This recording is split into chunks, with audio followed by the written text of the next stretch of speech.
Have you ever loved someone so much that you forgot to love yourself?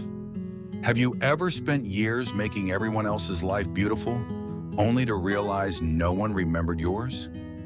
If your answer is yes, then this story is for you. Because sometimes the greatest heartbreak doesn't come from losing the people you love. It comes from losing yourself while trying to keep them happy.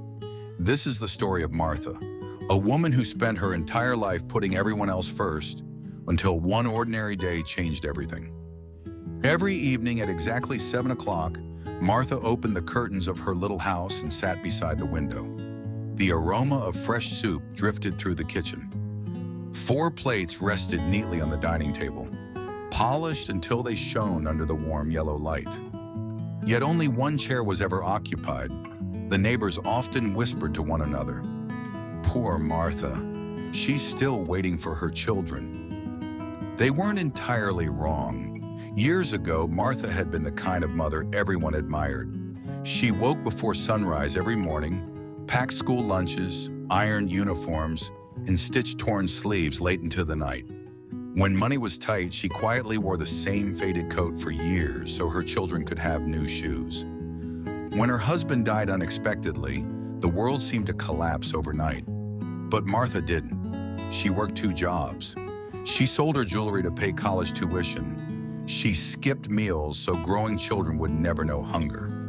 When they had fevers, she stayed awake beside their beds until dawn, gently placing cool cloths on their foreheads. When she herself fell ill, she smiled and said, "I'm just a little tired." Her life became one simple promise: as long as my children are happy, I am happy. Years passed. Her eldest son built a successful business. Her daughter accepted her dream job overseas. Her youngest son settled in another city with his growing family. They loved their mother. They truly did. But life became busier than any of them expected. Phone calls that once lasted an hour slowly became 10 minutes, then 5. Birthdays were celebrated through video messages. Visits became yearly, then every few years. Each time they ended a call, they sincerely promised, "We'll visit soon, Mom." They meant it. But somehow, soon never arrived. Still, every holiday, Martha prepared their favorite meals. The scent of roasted vegetables and homemade bread filled the empty house. She dusted old family photographs. She placed fresh flowers on the table. Then she waited. Sometimes the food grew cold. Sometimes evening turned into night. When no one came, Martha carefully packed the untouched meals into containers and carried them to neighbors who needed them. They must have gotten busy, she always said with a gentle smile. No bitterness, no complaints, only understanding. One crisp winter morning, while carrying groceries through the icy streets, Martha suddenly felt dizzy. The bag slipped from her hands. Oranges rolled across the sidewalk. She collapsed. A stranger rushed to help and called an ambulance. At the hospital, the doctor asked softly, "Is there someone we can contact?" Martha gave him 3 phone numbers. The doctor called each one. One phone was switched off. Another went to voicemail. The third rang unanswered. Hours later, her eldest son finally returned the call. "I'm so sorry," he said, his voice filled with concern. "I was in a meeting. Is Mom okay?" Her daughter replied from another time zone. "I've just seen your message. Please tell Mom I'll call as soon as I wake up." Her youngest son sounded worried.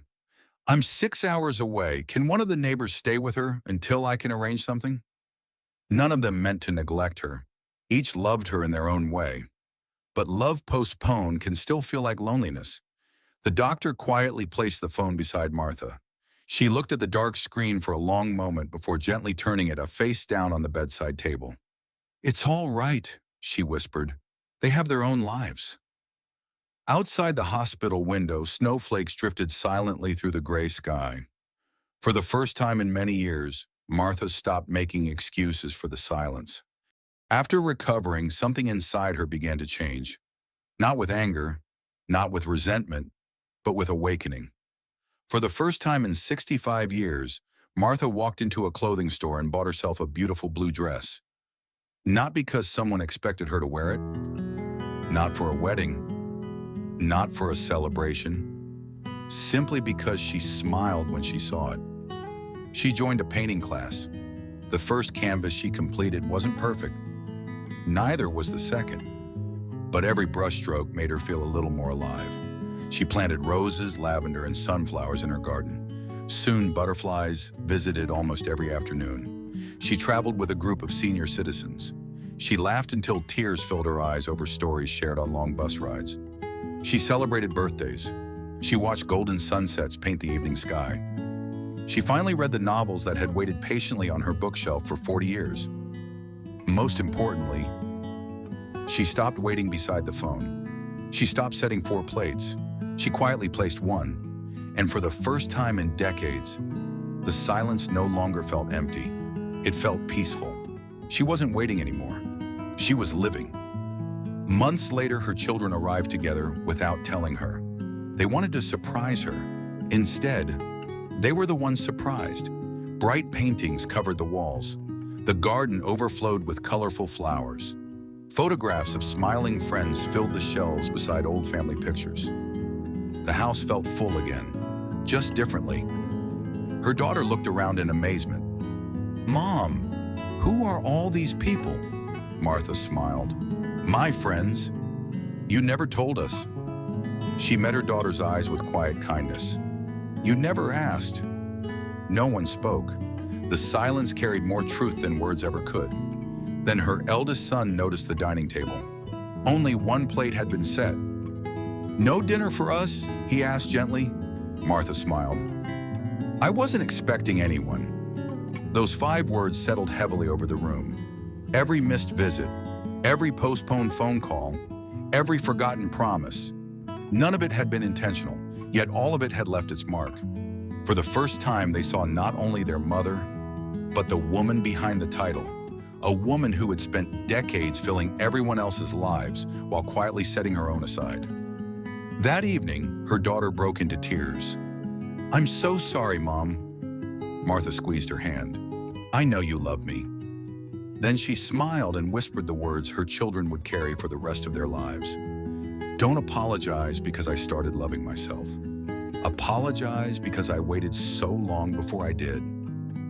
Years later, when Martha passed away peacefully, her children found a handwritten letter tucked inside her favorite novel. It read, "Love your family with all your heart. Be generous. Be kind. But never disappear while doing it. The people you sacrifice everything for will grow. They'll build lives of their own, just as they're meant to. And when they do, you'll still need the one person who has been with you since your first breath, yourself. Protect your dreams, care for your heart, celebrate your own life, because self-love isn't selfish. It's what keeps your heart full enough to keep loving others. Never feel guilty for choosing yourself. If you spend your entire life pouring into everyone else's cup while leaving your own empty, one day you'll have nothing left to give. Love others deeply, but never lose yourself trying to prove your love. Because the person who will stay with you for your entire life is you, and that your happiness matters too. If Martha's story touched your heart, don't let it end here. Take a moment today to call someone you love, or if you're the one who's always putting everyone else first, promise yourself you'll do one kind thing for yourself today. If you enjoyed this story, please like, share, and subscribe for more heartfelt stories that remind us what truly matters. And tell us in the comments, what's one thing you've done or will do to choose yourself without feeling guilty? Your story might inspire someone else.